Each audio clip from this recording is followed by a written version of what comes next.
Baik, bismillahirrahmanirrahim. Assalamualaikum warahmatullahi wabarakatuh.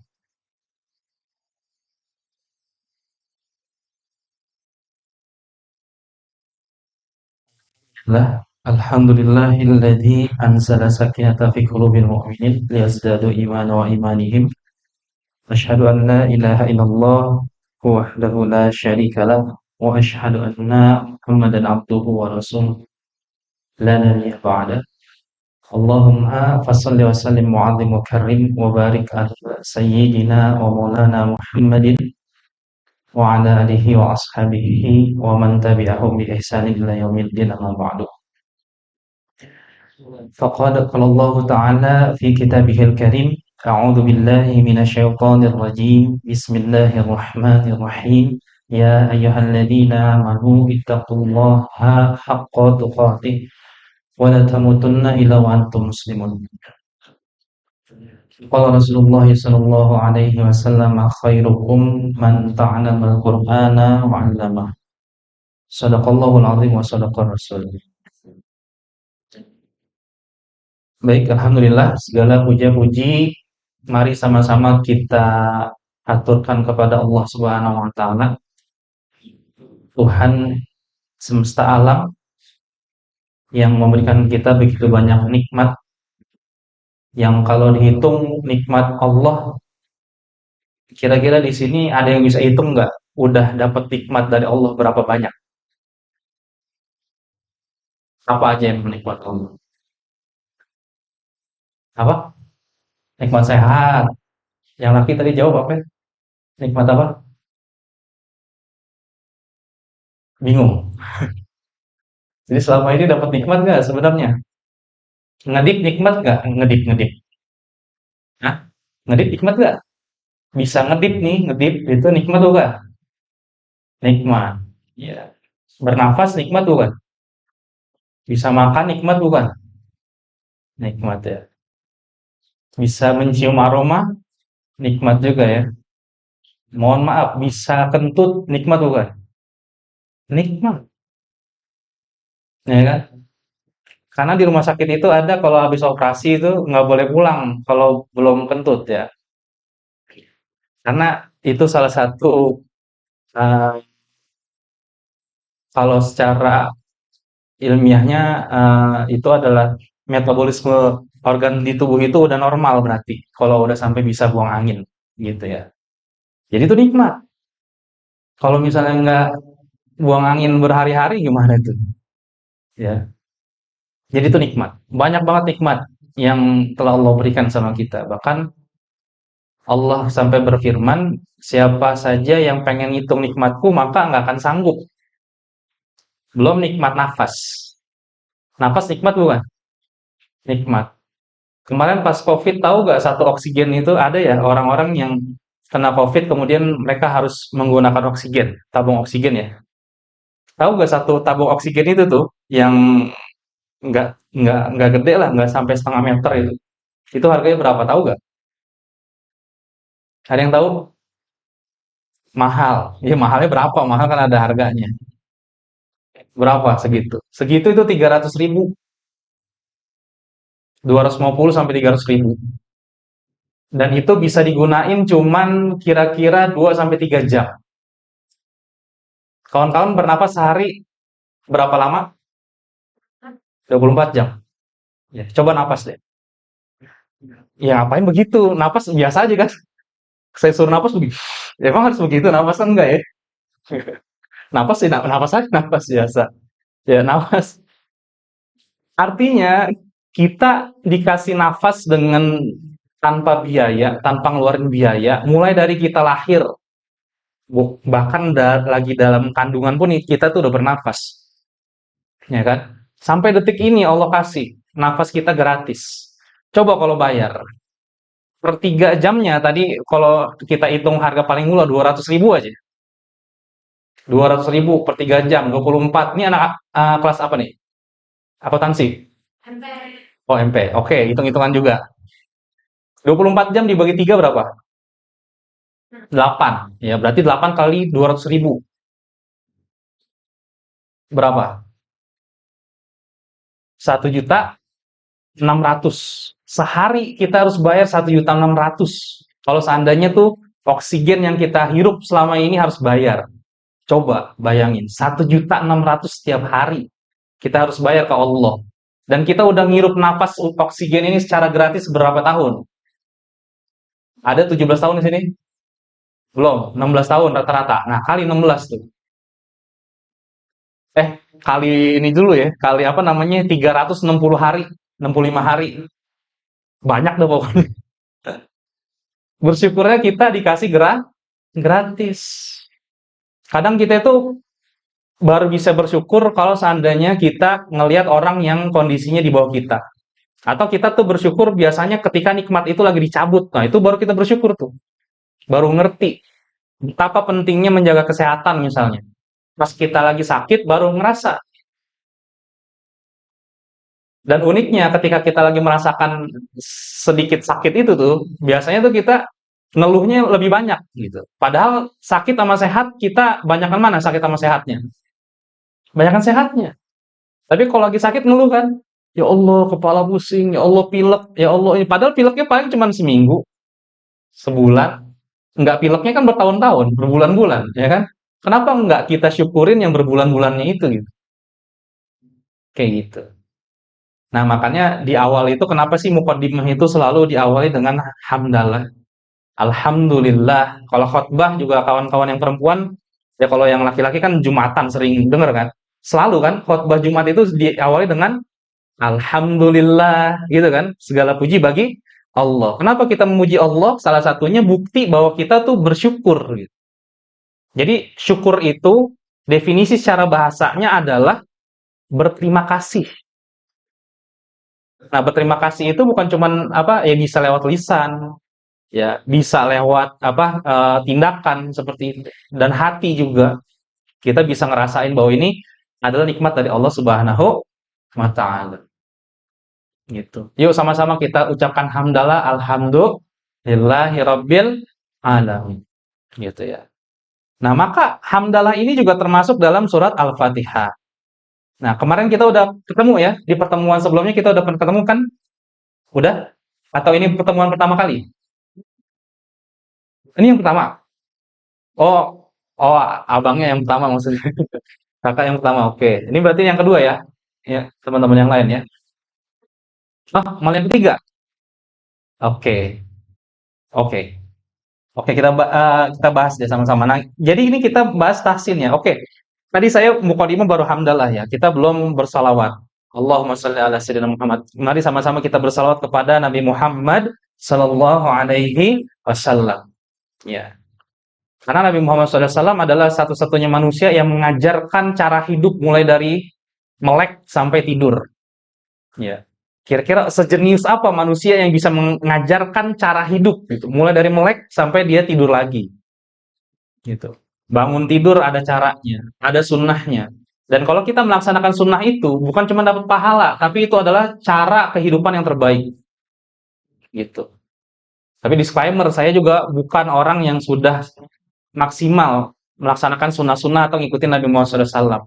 Salah satunya kesehatan ya. Nabi Muhammad SAW itu umur 60 tahun, kata Siti Aisyah, umur 60 tahun. Itu perutnya, kalau kata Siti Aisyah menggambarkannya itu seperti batu-batu yang disusun. Tahu gak batu-batu yang disusun?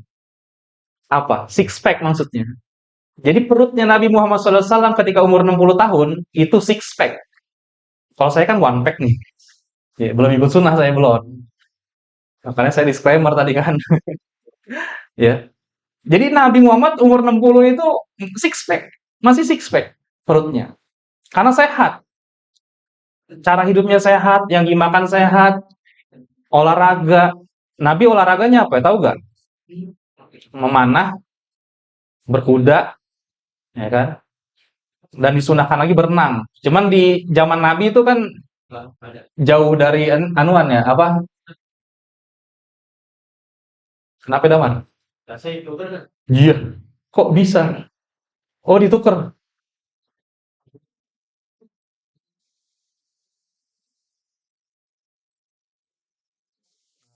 Betul. Oh, mirip tasnya. Oke, siap. Oke, nyampe mana tuh, tadi Nabi Muhammad SAW. Nah, ya. Jadi nih kita nih diajarin semuanya yang kita dapetin tuh itu dari Nabi Muhammad SAW. Ya, Nabi Muhammad satu-satunya manusia yang bisa ngadepin 9 cewek dengan sifat yang beda-beda. Ya, satu cewek aja repot banget tuh, tapi Nabi Muhammad SAW bisa 9, gitu ya. Itu sebagai contoh laki-laki bagaimana cara menghadapi sifat-sifat perempuan tuh. Makanya Nabi contohin tuh 99 sifat perempuan yang ada di dunia tuh ada di istri-istrinya Nabi, gitu ya. Dan Nabi orang cerdas. Tahu gak ketika Nabi Muhammad SAW ditanya sama istrinya, istri-istrinya, siapa yang paling dicintai? Kira-kira Nabi Muhammad jawab apa ya? Tahu gak? Hah? Tahu gak? Nabi Muhammad SAW ini kan istri-istrinya Nabi kan, ya ini cuma Nabi ya, ini keistimewaan Nabi Muhammad SAW ya. Jadi Nabi itu dibolehkan mempunyai istri 9 ya. Bahkan di riwayat lain tuh ada yang 11 kalau nggak salah ya. Nah ini untuk memberikan contoh cara menghadapi kehidupan gitu. Nah Nabi ditanya nih suatu hari ini kan kalau istri-istrinya ini lagi pada bareng-bareng terus nanya ini kira-kira yang dicintai Nabi itu yang mana sih? Siapa sih yang paling dicintai sama Nabi gitu? Ya. Akhirnya tanya langsung nih, ya Nabi, sesungguhnya siapa istri yang paling kau cintai? Jawabnya apa ya Nabi? Oh, yang jawab yang udah denger ceritanya. Ya, kata Nabi, oke, besok kita ketemu lagi di tempat ini, di rumah salah satu seorang istrinya gitu kan. Nanti saya kasih tahu siapa yang paling saya cintai, istri saya, gitu. Nah, kemudian apa yang terjadi? Nabi pulang, istri-istrinya pulang, cuma Nabi mampir dulu ke pasar. Nabi beli cincin, sejumlah istri-istrinya. Nah, kemudian Nabi Muhammad SAW itu ngasih cincinnya satu-satu. Dan di akhir memberikan cincin, Nabi bilang apa? Nabi bilang, pesan kepada istri Nabi, ini hadiah dari aku dan jangan kasih tahu siapa-siapa. Ini istri Nabi nih, kira-kira istri Nabi berkhianat gak? Mungkin gak istri Nabi berkhianat? Enggak ya. Nah, setelah itu besok kan ketemuan lagi kan? Ketemu lagi tuh bareng. Terus Nabi Muhammad SAW bilang, ya, istri yang paling saya cintai adalah yang kemarin saya kasih cincin. Siapa? Semuanya. Cuman perempuan apa istri-istrinya pada tahu gak satu sama lain? Enggak, pada bilang ih gue loh yang paling dicintain gitu kan. Nah itu salah satu riwayat ya tentang kecerdasan Nabi gitu dalam menghadapi kehidupan kayak gitu. Jadi pada GR masing-masing kan, ih gue loh yang dicintain gitu kan. Kan kemarin gue yang dikasih cincin gitu. Padahal semuanya dikasih. Tapi kan satu sama satu lainnya kan nggak saling ngomong ya. Begitu. Nah itu Nabi Muhammad SAW. Ya. Karena ini jarang banget nih kawan-kawan khususnya ya mendengar kisah-kisah tentang Nabi gitu kan. Jadi kalau tentang percintaan Nabi itu romantis-romantis. Ya kalah ada kisah yang paling romantis sekarang apa sih? Kalau waktu beberapa tahun yang lalu ada Dilan ya, Dilan sama Milea. Kan katanya romantis tuh, gitu. Nah kalau sekarang apa itu yang paling romantis?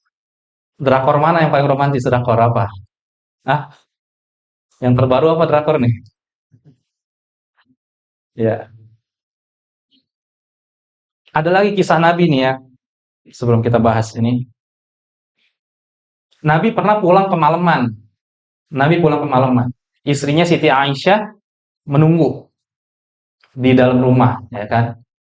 Nah, nunggu karena udah terlalu malam, akhirnya Siti Aisyah tidur di balik pintu.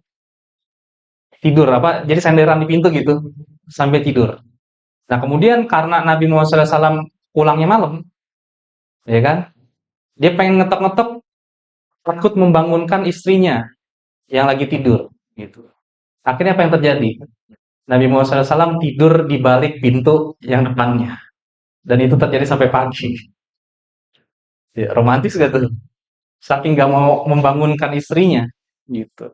Dan Nabi nggak tahu istrinya di sampingnya, jadi samping-sampingan gitu. Ya kayak sinetron gitu. Kayak drakor-drakor gitu. Nah, kalau ini riwayat beneran gitu. Ya. Banyak lagi kisah Nabi. Makanya ini beberapa kisah yang pengen saya sampaikan ke teman-teman gitu. Mungkin banyak kesempatan yang teman-teman tuh jarang dengar kisah-kisah Nabi gitu ya. Oke, nah kita tahsin itu ya fokusnya kemarin kan kalau berarti Al-Fatihah sudah ya. Al-Fatihah sudah sampai ayat berapa? Kemarin kita belajar ya. Ayat 4 atau sampai 5? Ingat gak? Yang udah 2 kali pertemuan. Orang sebulan sekali ya, jadi lupa ya. Oke deh, nggak apa-apa dah kita ulang ya. Nah, jadi ini kan namanya temuan kita namanya tahsinul tilawah ya. Jadi memperbaiki bacaan Al-Qur'an. Karena kalau kita ngomongin tahsin atau ilmu tajwid itu banyak, terlalu luas dan nggak bisa disampaikan secara full dengan waktu yang singkat dan jeda-jeda seperti ini. Jadi, saya berinisiatif untuk fokus pembahasan kita hanya di surat Al-Fatihah saja. Kenapa? Karena surat Al-Fatihah itu merupakan rukun sholat. Rukun sholat. Jadi kalau misalnya rukunnya nggak benar, maka ya bisa membatalkan sholatnya. Gitu. Ya, makanya kita fokus memperbaiki bacaan Al-Quran kita khususnya surat Al-Fatihah. Gitu ya. Oke, saya rasa kayaknya rata-rata di ayat keempat ya. Oke, silakan kita baca bersama-sama dari Ta'awudz sampai ayat keempat saja. Satu, dua, tiga. A'udzu.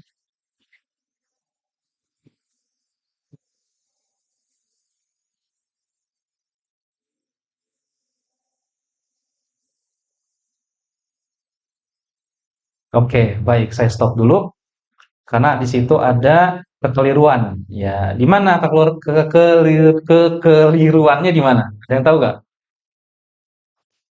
Pas baca basmalah tadi ada kekeliruan. Ya, harokat atau panjang di mat tobi'i atau mat asli. Nah, di sini ada mat tobi'i nih. Bismillahirrahmanirrahim. Ini mat tobi'i ini ya. Kelihatan nggak? Kelihatan nggak sih? Kelihatan ya. Nah, ini namanya mat tobi'i. Nah, tadi kawan-kawan terlalu panjang. Mat tobi'i itu dibacanya hanya 2 ketukan saja. Ya, tapi tadi kawan-kawan bacanya Bismillahirrahmanirrahim. Ya, jadi cukup 2 harokat saja. Ya, saya contohkan. Bismillahirrahmanirrahim. Ayo, satu, dua, tiga.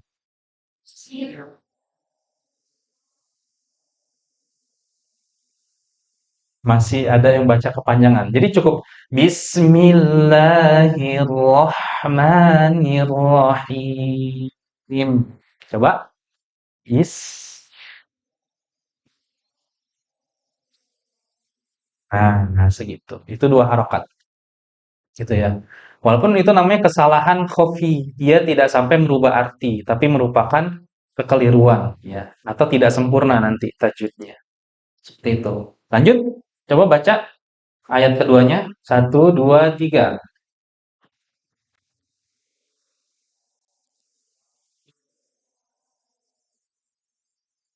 Lanjut.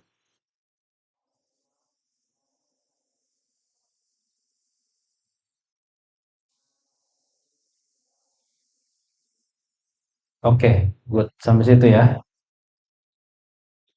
Lanjut. Nih, jadi kemarin kita itu pembahasannya begini ya. Masih ingat nggak sama kemarin pakai ini nggak?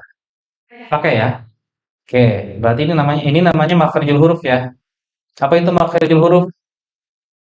Tempat keluar, iya, tempat keluar huruf atau tempat keluar bunyinya.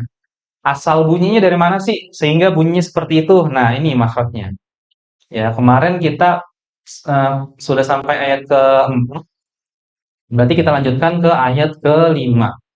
Nah, ayat ke-5 huruf yang baru adalah huruf kaf. Ya, huruf kaf. Di mana huruf kaf? Nih, huruf kaf. Langsung ya. Nih, huruf kaf. Ya, jadi lidah bagian pangkal, bagian yang paling belakang itu bertemu dengan atau bersentuhan dengan langit-langit yang lunak di belakang. Ya, kaf. Ya, coba kita praktek. Mana huruf kaf? Nih huruf kaf. Ya, kita panjangin ya matobi'i ya. Ini walaupun ini enggak matobi'i, kita panjangkan saja supaya lebih jelas. Itu ya. Saya coba praktekkan. Kakiku.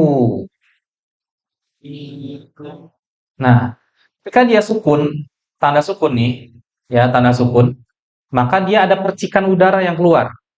Cik, ya tahu percikan ya. Jadi ak, ik, uk. Nah, seperti itu, betul.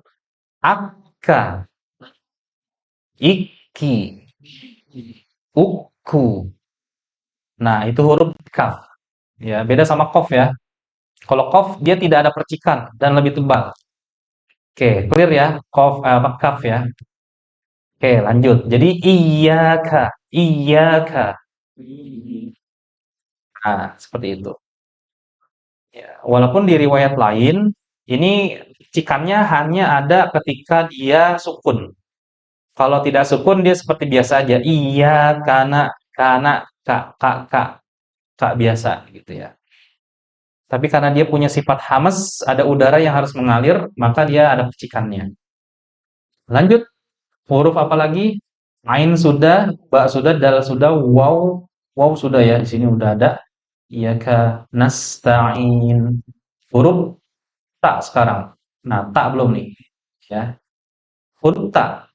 Di mana makhraj huruf ta? Nih, ujung lidah ditempelkan di antara gigi dan gusi bagian dalam. Di tempat tertancapnya gigi, ya, tempat tertancapnya gigi dan gusi. Nah, ujung lidahnya tuh berada di tengah-tengah situ. Ta. Nah, dia juga punya sifat hamas, jadi ada udara yang mengalir. Ta, ta, ya. Oke, kita praktek. Nih, ta. Coba, dia panjang aja ya, matobi'i. Hati tuhu. Nah, at, it, ut. Nah, dia percikan aja ya, bukan ats, bukan ats, tapi at, it, ut. Nah, itu percikan tuh. Ayo, coba satu, dua, tiga. Kok jadi malah S, ada S-nya. Tadi sebelumnya belum ada. At, coba at, it, ut. Nah, seperti itu aja. Itu namanya percikan. Betul, ada hamsnya. Lanjut. Atta, itti, uttu. Nah, seperti itu. Itu huruf ta. Oke, kita lanjut lagi. Agak cepat ya. Ta sudah. Nah, karena sta'in, nun sudah. Oke, kita baca sama-sama setelah saya. Iyyaka na'budu wa iyyaka nasta'in.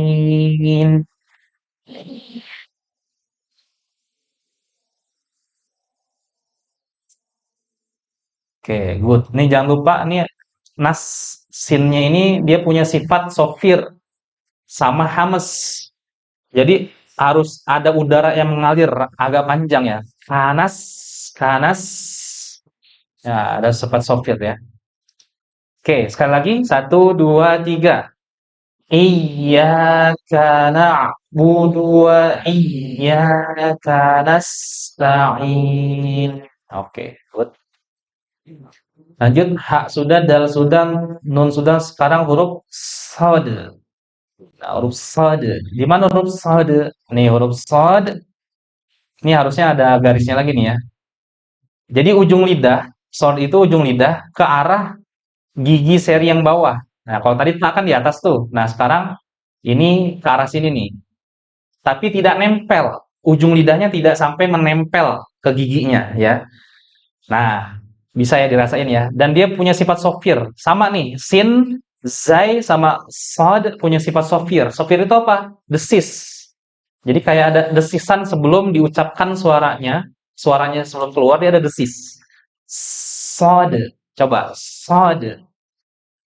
Nah, kemudian bedanya apa mas sin? Kalau sin, nih, punggung lidahnya atau lidah bagian belakangnya ini nih, ya, nih, bagian lidah belakangnya ini dia tidak diangkat kalau sin. Tapi kalau sod, sod itu lidah bagian belakangnya diangkat. Sod, sod. Nah, itu perbedaannya ya. Biar kawan-kawan tahu dulu perbedaannya. Kelihatan ya? Nggak kelihatan ya? Kelihatan nggak sih? Kelihatan ya? Oke.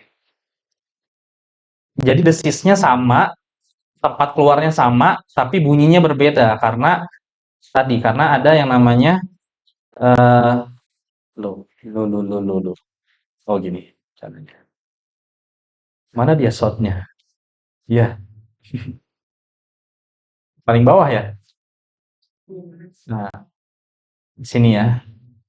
Coba sosisu. Nah, lebih tebal kan dia. Als, ils, us, ils. Nah, als. Jadi mulut itu kayak penuh dengan makanan. Ya, lidahnya itu seolah-olah makanan. Ya, coba aslo, isli, usu. Nah, itu lebih tebal. Beda sama sin kan? Kalau sin as, is, us, asa, isi, usu, tipis. Nah, kalau sod enggak. Sod itu dia tebal. Oke, sod sudah, ro sudah, po sekarang huruf po. Di mana huruf po? Huruf po itu sama kayak ta dia. Makrotnya sama kayak ta. Kalau tadi ta, dia kan pertengahan ya, kalau antara gigi dan gusi nih. Nah, kalau to itu lidahnya agak lebih banyak di dalam, di gusinya, di langit-langitnya. Kemudian ditambah tadi sifat isti'la. Isti'la itu tadi lidahnya diangkat, punggung lidahnya diangkat, ya. Po, po. Beda sama ta. Po, po, po, ya. Coba kopliku. Aku, iku, upo, apo, ipi, upu. Nah, seperti itu. Itu huruf po, ya. Oke, huruf to sudah. Kita lanjut ke huruf kof. Kof nih ya. Kof tadi di belakang huruf kaf. Kalau kaf tadi ada percikan udara karena ada sifat hamsnya, maka kalau kof tidak ada. Ya, jadi dia tebal. Po. Ya, nih, kalau dari atas gini nih posisinya nih, di dalam banget nih. Jadi udah nggak kelihatan lidahnya. Po, ya. Coba, kopiku, apo, iko, upo, apo, ipi, uku. Nah, itu huruf kof, ya. Oke, lanjut. Agak cepet nih, jam berapa sekarang? Qaf. Qaf sudah. Siratal ladzina an'amta 'alaihim ghairil ghain. Nah, huruf ghain ya. Di mana ghain? Nih, ghain. Tuh, ya. Di tenggorokan bagian paling atas. Dia dekat dengan sama lidah tuh dekat. Ya, gha. Ya, bukan G ya, tapi gha. Coba. Ghairu. Al-ir-ur. Nah, agha, ilghi, urhu. Nah, kayak gitu. Ya. Jadi ghairil maghdu. Jangan magdu ya, tapi maghdu. Nah, soalnya dia rokhwah, lepas dia. Jadi nggak boleh mentok. Kalau magdu itu kan mentok tuh. Nggak boleh juga mantul, magdu karena yang mantul cuman ba Jim, dal, po sama kof ya. Oke, ghain sudah, lanjut apa lagi? Huruf bo nih terakhir huruf bo. Gimana bo nih bo nih? Tuh, kalau dari atas berarti nih sisi lidah, nih kalau dari samping. Nah, sisi lidah ditempelkan di gigi geraham yang atas. Gigi geraham yang atas, boleh yang kiri, boleh yang kanan, boleh dua-duanya. Ya, jadi tempelkan tuh. Lo, lo, ya, lo. Coba lo, bu. Ya, kebayang ya. Jadi samping lidah nih, pinggir lidah, ya, nih itu. Sepanjang ini nih huruf lo. Tempelkan ke gigi geraham. Al, il, ud. Awas, jangan terlepas. Jangan al, jangan dilepas. Lidahnya tetap nempel. Al, il, ud. Coba. Al, oke. Aldo, ildi, udbu. Nah, itu huruf lo. Oke ya. Oke, selesai. Ya, Al-Fatihahnya selesai. Kita lanjut baca dari ayat ke-6 ya. Kita baca dari ayat ke-6, saya contohkan kawan-kawan mengikuti. Ihdinas siratal mustaqim. Ih,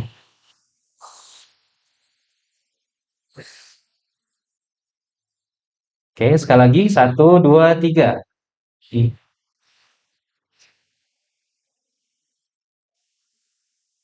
oke, kayak gitu ya. Lanjut.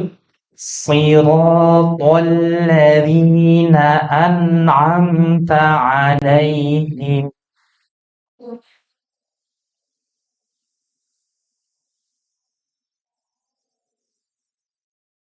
Mohon maaf, ada yang terlupa kayak lewat. Nih, huruf dzal. Belum ya? Nih huruf dzal. Belum kan ya? Oke, nih huruf dzal. Nih huruf dzal ya. Huruf dzal adalah ujung lidah ketemu sama gigi. Ujung gigi. Ya. Ini dzal. Dzal. Jadi lidahnya agak keluar. Zaziru. Coba. Nah. Al-il-ud. Oke. Azza. Idzi. Udzu. Mm. Alladzina. Idza zulzilatil. Nah, zal. Oke, beda ya. Oke, selesai berarti. Kita coba lagi. Siratal ladzina an'amta alaihim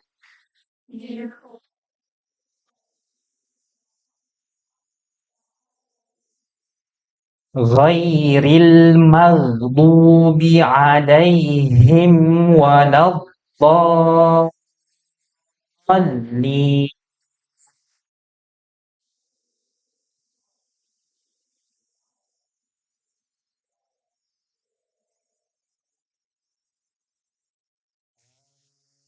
Oke. Oke, terakhir kita baca bareng-bareng dari awal sampai akhir ya. Oke, satu, dua, tiga. Bismillahirrahmanirrahim. Alhamdulillahi Rabbil Alamin.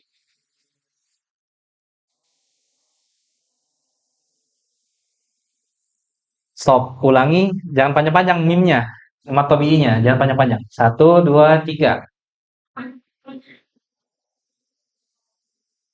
Oke, lanjut. Maliki yaumid.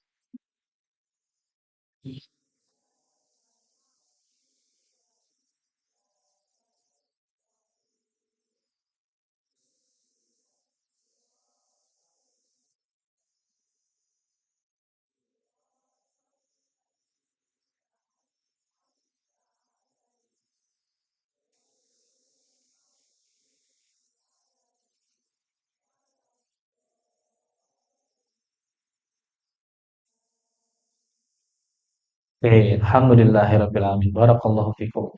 Jadi nanti kan dites satu-satu ya. Nanti kawan-kawan mendapatkan sertifikat online.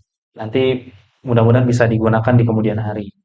Ya, bagi yang bacanya cukup baik, nanti dapat sertifikat online, gitu ya. Nanti dites satu-satu, dites satu-satu sama saya dan teman-teman Rohis.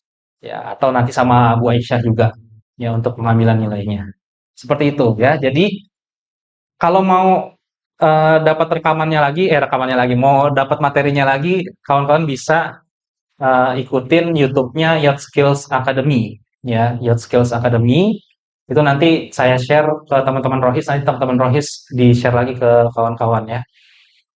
Nah, ini direkam nih, ini direkam jadi kawan-kawan bisa mendapatkan materinya ulang.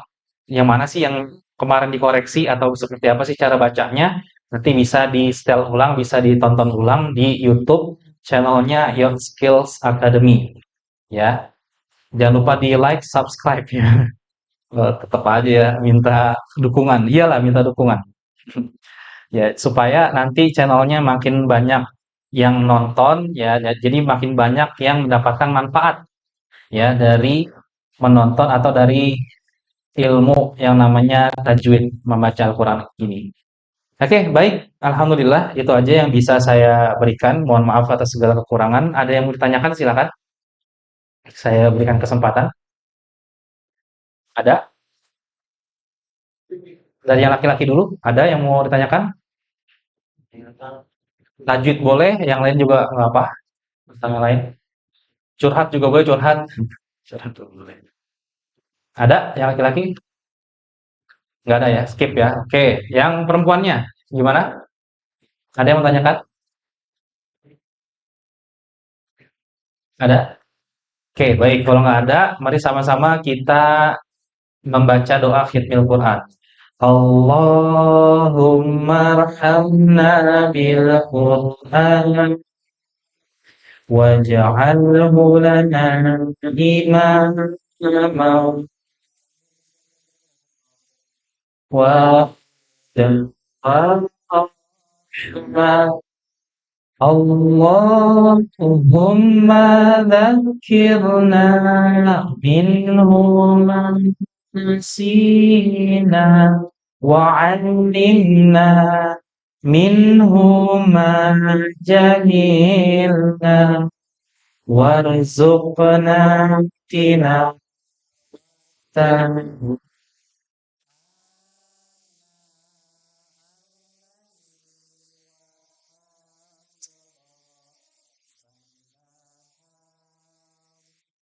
ja'alhu hujjatan ya.